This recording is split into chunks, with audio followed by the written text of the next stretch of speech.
Yeah.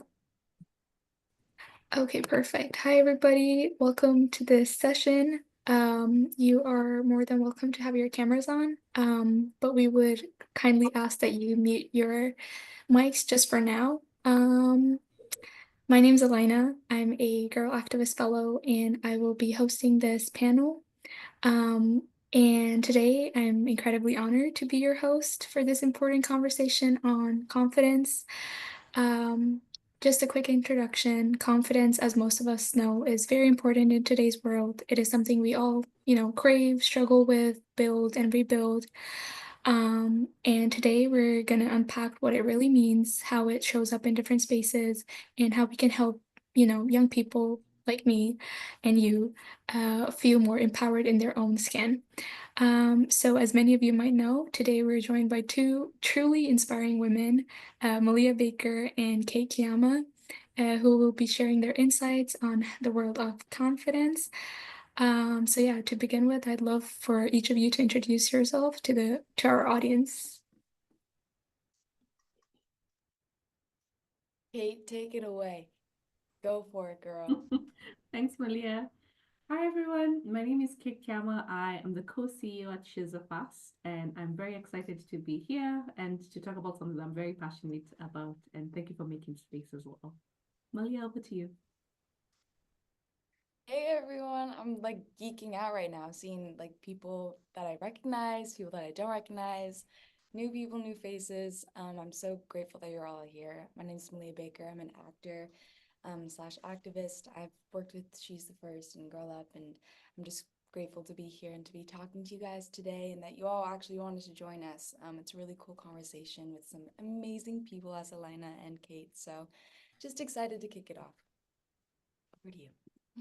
Perfect. Thank you so much for that. Yeah, I'm also super excited. So I think we can just start directly with some of the questions that I've prepared for you guys. And we can talk about like questions from the audience later on.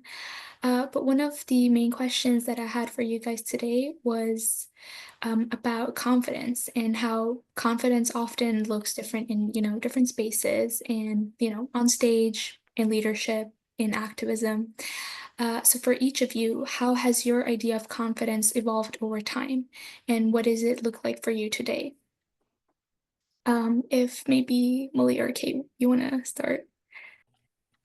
Yeah, sure. My idea of confidence, I think stereotypically speaking, it was never being fearful, being the first to say something in a crowd, being okay in your own skin, and honestly having no doubts of who you are. And I think as I've grown up and my idea of the whole concept has kind of grown with me, it's not totally that. And it's okay that you don't know everything. And it's okay that maybe sometimes you're scared to say something in a room. I think confidence is more so not the absence of fear, but the embracement of it and wanting it to kind of fully absorb you so you can use it into whatever situation you want it to be in.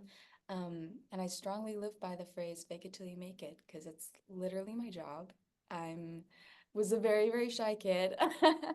And I think it's only grown with how many people I've met and how they've inspired me over the years, such as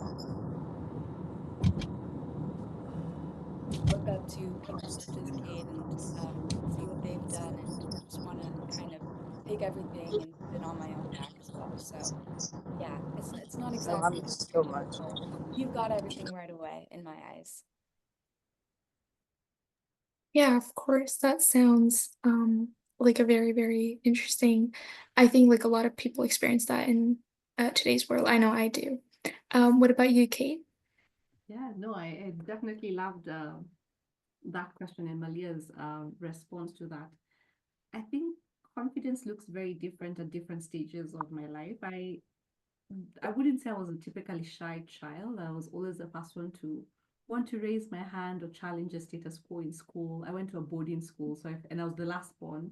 So I felt like by default I had to speak up. But over the years, I've realized that confidence isn't that ability to raise your hand in class or to be the loudest. Sometimes confidence is holding space for other people. It's being quiet. It's unlearning some of the things we've been told. It's challenging the status quo. It's also not always having the right answer. I think it's really important for us to normalize saying, I don't know, but I'll find out or I'll ask someone else.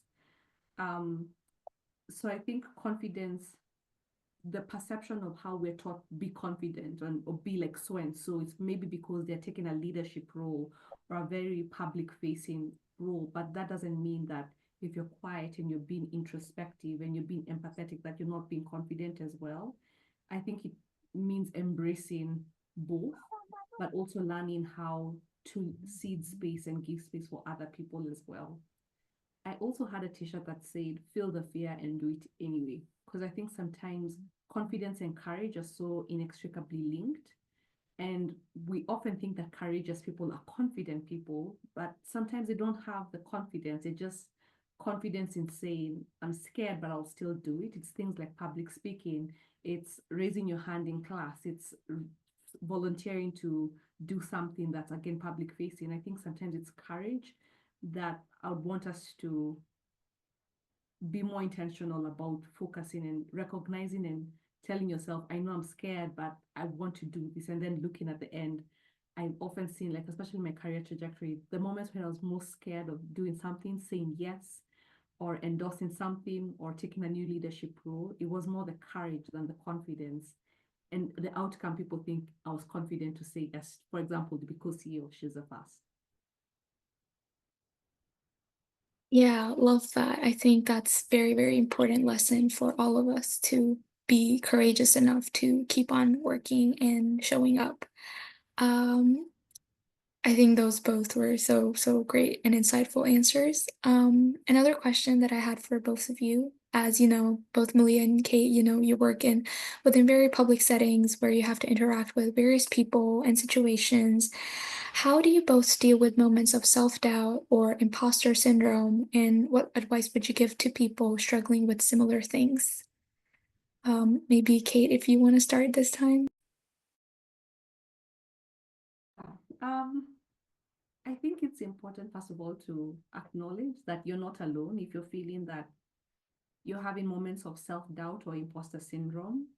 I think it's first calling it that a huge percentage of the population feel that, but I think it's how we navigate that we don't get stuck in the fear.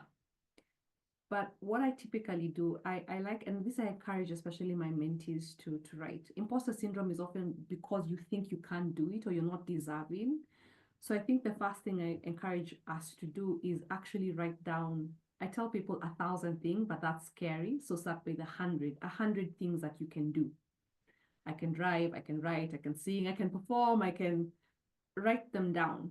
Because when you feel imposter syndrome coming, if you go and look at that book you've written, it counters this fear that I can't do one thing. But when you keep acknowledging that there's so many things that you do that you don't even know that you can do, or we put them as non-existent, I feel like the more we build our own reserves and fill our cups, when those moments comes and you reflect and say, but I can do all this, it helps counter. So I think that's one strategy I started when I was 16 years old, which has served me very, very, very well.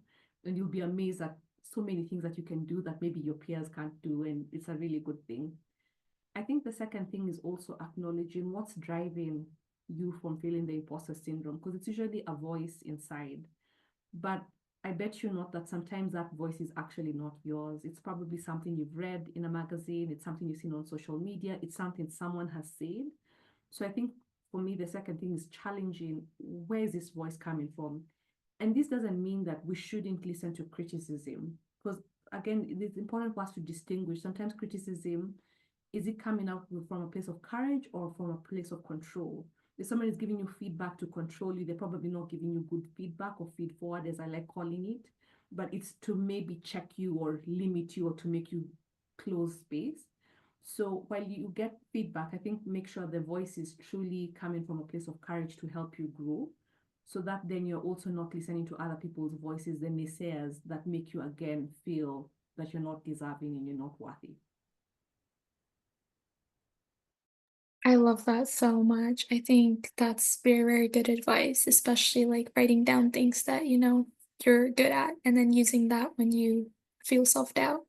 Malia, what are your advice and how do you look at this question? Literally am mentally writing down everything that Kate just said. I can't even deal. That felt like targeted advice. I was like, oh, shoot. Okay. No, fully. I think what Kate said was so accurate and so helpful in a way that actually feels accessible. I think a lot of the time we have these questions that are so broad and in the spectrum of, I honestly don't know, and I'm gonna try to get my way through it by saying a bunch of things that I don't even know if I fully stand by and have practiced in my own day-to-day life.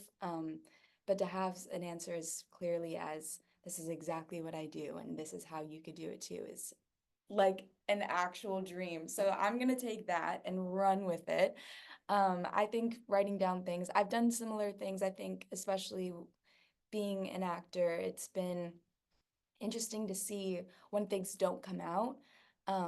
When you film something like years and years ago and you're like, oh, it's going to be huge and it's going to be amazing. And then it just doesn't release. And you're like, oh, what am I doing with my life? Like, that was the only thing that I've had in like 2 years. Like, where does this go from here? Keep in mind, I'm only 18. So to have this be an existential crisis at this age is really just for what reason? What point? And I think like watching back on my old projects and looking at photos from set, being like, I actually did do that, and I actually feel proud of my work. And kind of as a similar thing to what Kate was saying, just giving yourself evidence, giving yourself the receipts, and making time to put in those receipts for yourself, whether that's journaling it down, whether that's having a video diary, whether that's having a scrapbook of photos that you're like, this is my life on paper. I think it's a beautiful way to look back on the things that you've done and what you want to do in order to, yeah, keep living yourself, be authentic. I think also what's helped me with imposter syndrome is finding some sort of goal, whether that's a small one or a big one, and slowly working towards it because it seems like such a big thing in your head then. It's this huge anticipation and build up of like one day I'll get that and one day I'm there and every step is a step closer to that goal. And I think as you feel every step and with every piece of work that you do, it gratifies even more and it becomes more of your world and your whole worldly perception. And I think that's helped me a little bit. But yeah, it really is different for everyone. And I think finding something that floats your boat in your own way and really works for you in that same accessible way is a fun thing to experiment with because it's something that I feel we all go through at one point or another, as annoying as it is. But it's needed because you come out the other end so much stronger and clearer and more confident in yourself. And yeah, it's great. Love it. Yeah, of course. Yeah, that's so a really, really interesting insight into this question. As y'all know, She's the First is a organization that focuses on girls and their rights. So I want to ask, in a world where that often defines women and girls by external standards, how do you stay grounded in your own inner confidence? What keeps you centered? Yeah, and it's up to you guys, whoever wants to take it away first. Anna's like, I don't know what to do here. Take it away.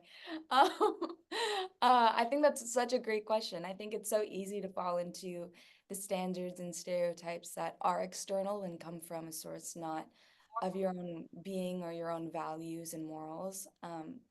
I think I was very grateful and fortunate in the way where I grew up with a single mom with a younger sister. It was literally an all-girl household growing up. And my mom made sure to raise us with a lot of those things that I don't know would have happened with the dude in the house. And so it was just a lot of like crossing out of everything that comes from the external. And I think as I've grown older, I've been able to differentiate what my own values are versus what other people's are. And I think that first comes with realizing and recognizing what you do have is like your moral code. What do you care about? What do you not care about? What are you passionate about? What do you want to change in the world? What do you want to keep the world the same in some ways? I think discovering those things about yourself is the key kind of to figuring out what you don't care about. It's not exactly in the same line, but it really reminds me of that phrase of don't take harsh words from someone you wouldn't ask advice for. Um, and I wouldn't ask advice for a lot of people in this world, and yet I have found myself in this situation where I'm so hurt and devastated by what's being said by people I don't even know by that means. So it's kind of figuring out who you actually value and who you want to take their advice on and who you care about. Um, because yeah, I have those people as well, and they matter much more to me than all the other ones that I wouldn't necessarily take any advice from. Yeah, love that so much. I agree so much with like, oh, like if you weren't able to take advice from this person, why are you like still listening to them? It's really, really crucial to keep in mind. What about you, Kate? I think it's just reminding myself that my value isn't to be earned or to be proven. It's already something that I have. But then also recognizing that girls and women are not homogeneous. And so the standards of this is what an ideal fill in the blank here should be is already very confining because we look very different. We come from different backgrounds. So it's first of all recognizing that that's an unrealistic expectation already set by other people, not me. But reminding myself that I don't need to prove myself to anyone. It's already a value that I already have. But I think beyond that is also just making sure that, as to Malia's point, we really spend time knowing who you are, figuring out like what makes Kate tick, what makes Jenny tick. So spending time exploring and really discovering who you are, what you like, what you dislike, and why. And that journey, I think, is really important, especially when we're young women, because it often affects very many decisions we make in life. So spending time being very curious about yourself, what makes you happy, what makes you excited, spending time with self-discovery. And this goes also to how we recharge, because when people talk about self-care, again, self-care is very different from each of us, because there's some of us who a spa day will be excellent. There's some of us who stay in home, Netflix, just on the couch, will recharge. It looks very different because of our personality. But sometimes we don't really understand why sometimes we go out maybe with our friends and you feel more drained. It's because maybe your personality, you need to maybe be more introspective, spend more time recharging. So I think making sure that you find out what your values are, who you really are, to help us be able to really realize that we're in this journey without being vain, conceited, or proud, to be better people. And we don't have a standard that we need to prove to other people. Love that so much. I mean, I think I have a follow-up question, which is kind of similar to what we've already talked about. But I mean, how do you protect your confidence when facing criticism or resistance? Yeah, because I mean, I guess it's similar to what you guys have already answered, but how do you look at that? Yeah, Yes. maybe Kate, do you want to talk about it? Yes. So I think criticism is part of life, but as I mentioned, you have to be careful where it's coming from. Um, Sometimes the criticism isn't about you, it's maybe to pull you down or hurt you. So you have to really have good ways of checking. And again, getting feedback is a really important skill, whether it's in school, whether it's at work, whether it's in a professional setting or a private setting. Getting feedback is a really important skill that if people feel safe enough to give you feedback, I want us to be open. But not all feedback is coming from a good place. So I think one thing is really making sure that you can be able to distinguish the two. But I think the other thing is also for me to remind myself that criticism means you're doing something worthwhile. if you're not getting criticism for work that you're doing, if it's a group project, it's school, it's work, there might be maybe you're not pushing too hard. Criticism in itself is not a bad thing, and I think especially for women, we need to be careful about that because we often are scared about being criticized because then it's not about you, it's about maybe the work, maybe your teacher is telling you have an opportunity to have a better assignment returned in. The perfectionism is what we need to steer clear of because we can't be, perfectionism in itself is not a goal we should be aspiring to. So I think it's also okay for us to recognize criticism in itself is not bad, but how I try protecting myself is always checking myself, like, is this helping me grow? If the answer is yes, then I'll take it. If I think that it's not coming from a good place, then just like a sieve, I'll filter it off and, listen to it with a pinch of salt, and that helps guard and protect me. But the other thing I think is also having like a really good support system who you can check, because sometimes it's blurry. I don't know whether this feedback is coming from a good place or I'm already feeling salty because I don't know this is coming from a really good friend and how she said it might be a bit insensitive. So I think making sure I can be able to sound this to trusted circle members who can be able to check me and say, Kate, actually, I think here you're overreacting, or Kate, maybe this is actually good feedback, or I've been struggling to tell you this feedback, but thank you, Alania has been able to share it. I think allowing ourselves to have honest conversations with people we trust to also help us make sure we can distinguish that has also been helpful, and it has helped guard my heart and my gut a lot. That is such great advice. What about you, Malia? That is a great advice. That's very, very true. Guide your heart and your gut. I'm gonna put that on a t-shirt. I feel like I think what you said, Kate, about if you're getting criticism, then it's worthwhile. I always say, like, if I'm nervous, then it's worth it. Like, if I'm really anxious right now, it's got to be somewhat worth it if I'm feeling that much. And I think it goes in the exact same regards, which I'd never thought of before. If you're doing something worthwhile, if you're doing something that's making a difference, or you're doing something that's striking opinions in other people that they can actually feel and want the amount of effort to come back at you and say, hey, I actually don't really mess with this, and I want you to know that, then you're doing something that's touching people's hearts. And I think that's really interesting and a really, I don't know, a validating way to know that you're doing something right in a very weird sense. I grew up dancing, and my dance teacher, I'm such a people pleaser, especially when I was younger.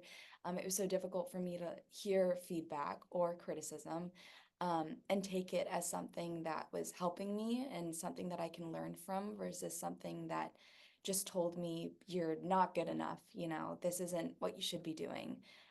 Like, try something else. And my dance teacher, I remember, just told me everything that I'm telling you right now for your exam is something that I want you to use because I see it in you and because I'm actually watching you.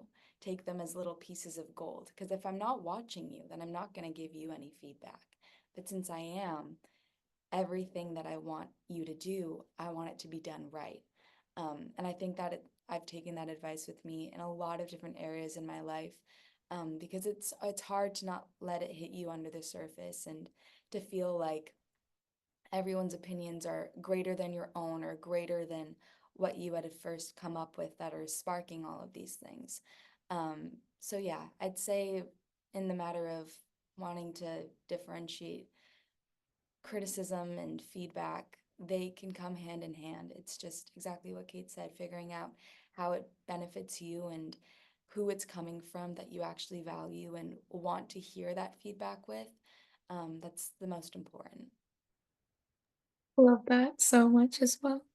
Um, yeah, so another one of my questions was for young people like myself who are watching and listening and who might be unsure of their voice or their worth.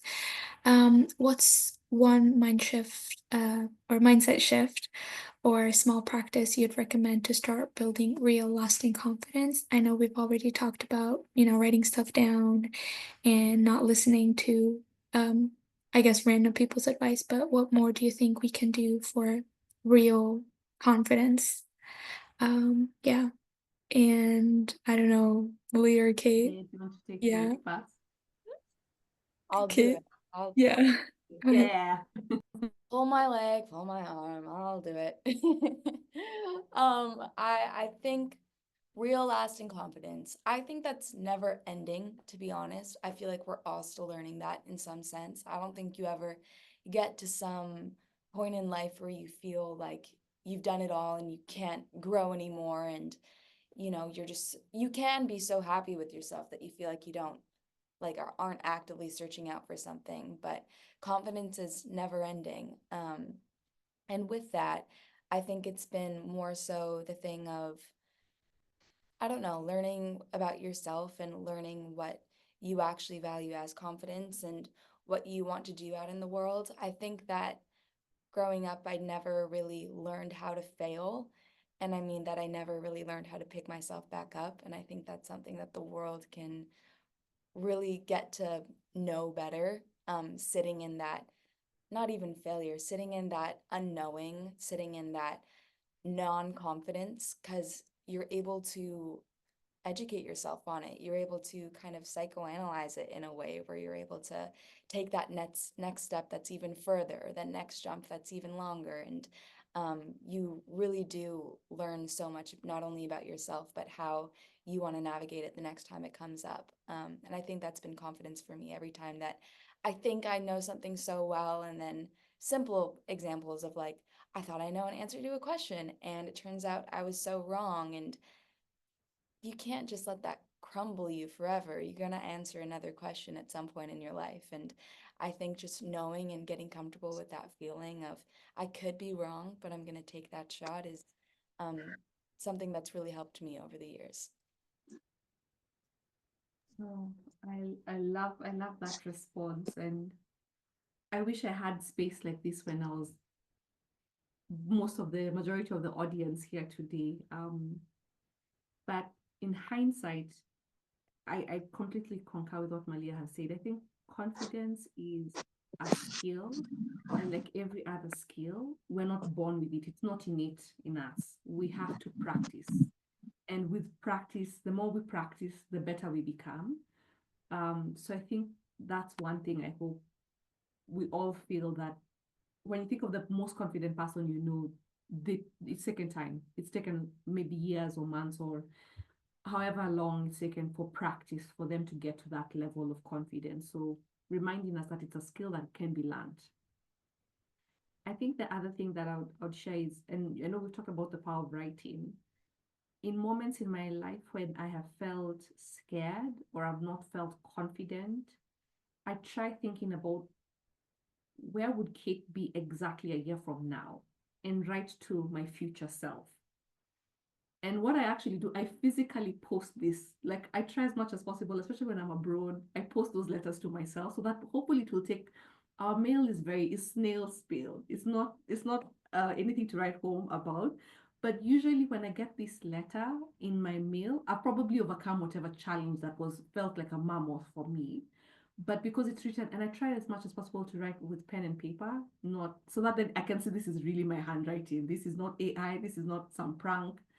It helps me remember that I can overcome. So, however big a challenge is, sometimes if we take a step back and think about the pros and cons if you don't take this step, or if I do take this step, what would be the biggest outcome? I think has helped me realize that, again, it's a muscle. The more I do this, the more I can see it might be a big thing, but with history, I've been able to overcome so much. So, why would this situation be different? I think has helped me grow.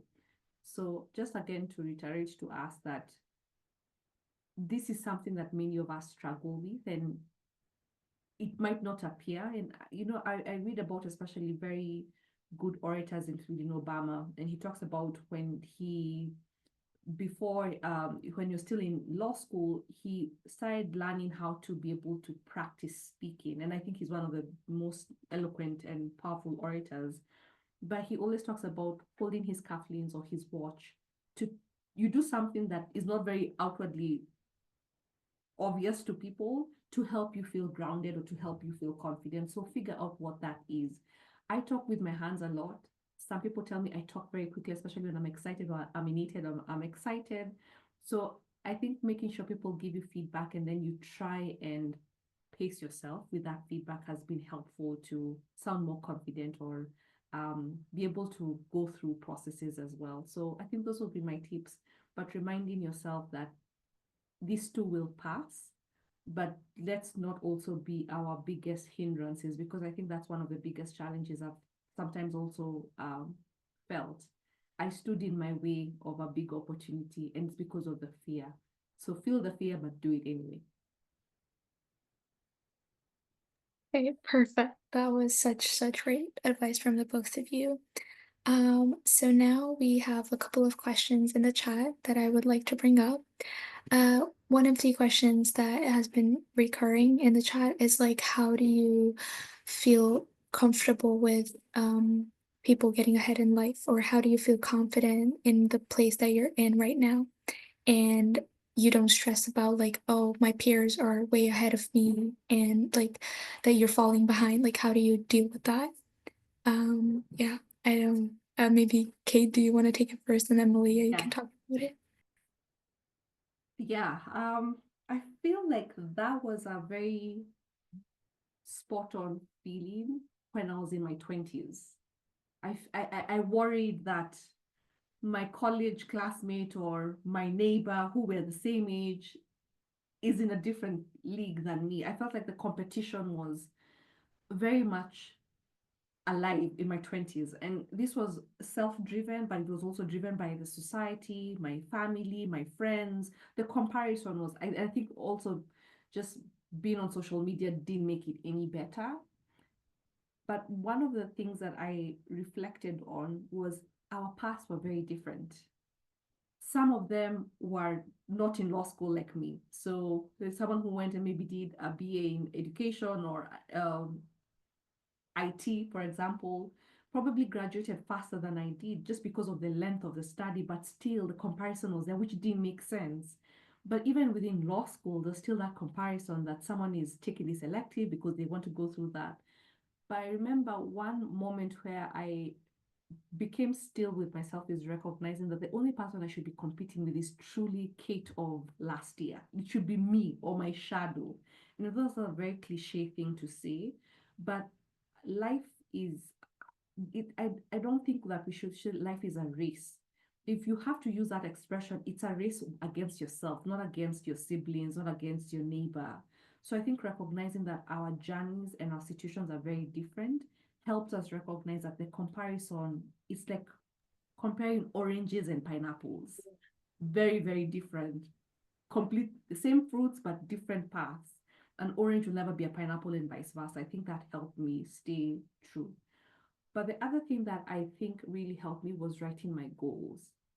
Because again, the comparison didn't make sense because I didn't know what my neighbor's goals were. I didn't know what my siblings' goals were. Yet I still felt that we have to be at the same league. We had to be earning the same or entering the same blue collar job or blue chip company. But I think writing my goals, and again, what Malia shared, going back to your values and really asking, why do I want to work in this company? Is it because of prestige? Is it because it's my family? Or is it because I really want to make a difference? I think the more I wrote down my goals and I blocked out people's voices and said, what does Kate want in 5, 10 years? That helped me realize that it's okay to cheer and clap for other people, but not to compare them, and to recognize that my journey is my journey, and it's a different race. Malio, what do you have to add there? I, yes, hand it over. Okay. I would totally agree with Kate. I think that what you said about same fruits but different paths is so valuable. And also, one thing that I had never thought of before is the things that you view an achievement for other people could be so far from their own goals. It doesn't necessarily mean that it's something huge in their books that they're super proud of. It's just what you value and what you see as an achievement that you're then deeming as, wow, they've gone so much ahead of me in life, which I think is so helpful. I've spoken about that with a couple of my friends in the industry as well, who, I don't know, it's this constant pool of like kids going out for the same thing, and you all kind of look alike and you all like kind of have the same acting skills, and And so you're going out for the same parts naturally. Um, and some people get it, and then some people other get it. And it's just really about, I think, knowing that your turn is coming and knowing that it's not a lack of talent, it's not a lack of your own ability, more so your opportunity is just still waiting for you. I'm a strong believer of everything happens for a reason, and that the time will come when the time is meant to come. And I think I've lived by that so far, where in the moments where I'm really down in the dumps and I'm like, nothing is coming my way, it's just that reminder and self-infliction of the time just isn't here yet, but it will come. And that doesn't mean that it's never going to come. It can come 5 years down the line, it can come 10 years down the line, it can come tomorrow. But taking that chance and looking out for those signs as affirmations have been the greatest help for me. Yeah, love that so much. Another question that keeps reappearing in the chat is like, how do you rebuild confidence when a big change happens in your life? Yeah, so this can be regarding work, school, and other things. Like, how do you guys look at this? Maybe Malia, you can start this time. How do I rebuild confidence after? Rebuild confidence, yeah, when a big change happens in life. Hmm, interesting. How do I rebuild confidence? I'm trying to think of like an instance where a change would. Oh, okay, easy. I feel like I think that rebuilding confidence after a big change, I was really hard to accept the fact that everything is somewhat temporary and everything does change at some point in your life. I thought that was such a mean concept when I was younger, and by younger I mean like a couple of years ago. I still don't fully get it, but I'm learning to accept it. And I think with that, it's just been more so that it's not targeted at you. It's a thing in the wave of life that can be so annoying and irritating.